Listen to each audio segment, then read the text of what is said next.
Signs. I just want to walk you briefly through some of the prep work we recommend to do before applying some of our stencils. So I've got a pile of things here that we would recommend to have, and I'm just going to walk you through it. First thing to consider when using the stencils is how you're going to apply the paint. Different methods we can use to do that. We can obviously use an aerosol and apply that way.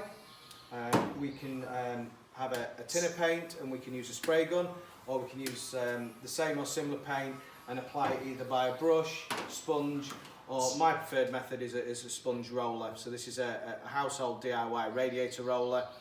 Sponge ones are the best. The flock ones tend to fall apart as you start to use them, so I recommend the sponge ones, and we'll see how to do that a bit later.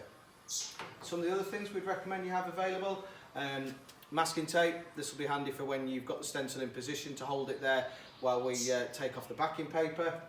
Obviously, tape measure or ruler to make sure you've got it positioned right, and a squeegee. So you can, if you don't have a squeegee, you can use a stiff piece of cardboard, but we can send these out, so please ask if you do want one, and we'll use this later for making sure the stencil's down properly before we apply. Also, if you are going to paint, some newspaper would be useful. If you're going to spray, obviously the spray method, you do get a lot of overspray on there, so it's making sure you cover all areas. Just bear in mind, a lot of military vehicles are painted in OD, they're a dark colour.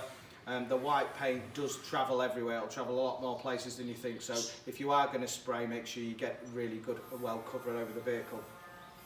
Another tip I like to use as well is some magnets. So you could nick the fridge magnets from the kids.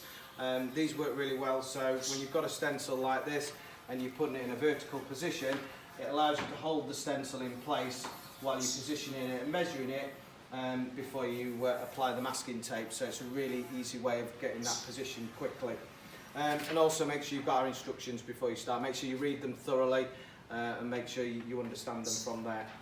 And also, from safety precaution perspective, always make sure you use a mask and you paint in a well ventilated area.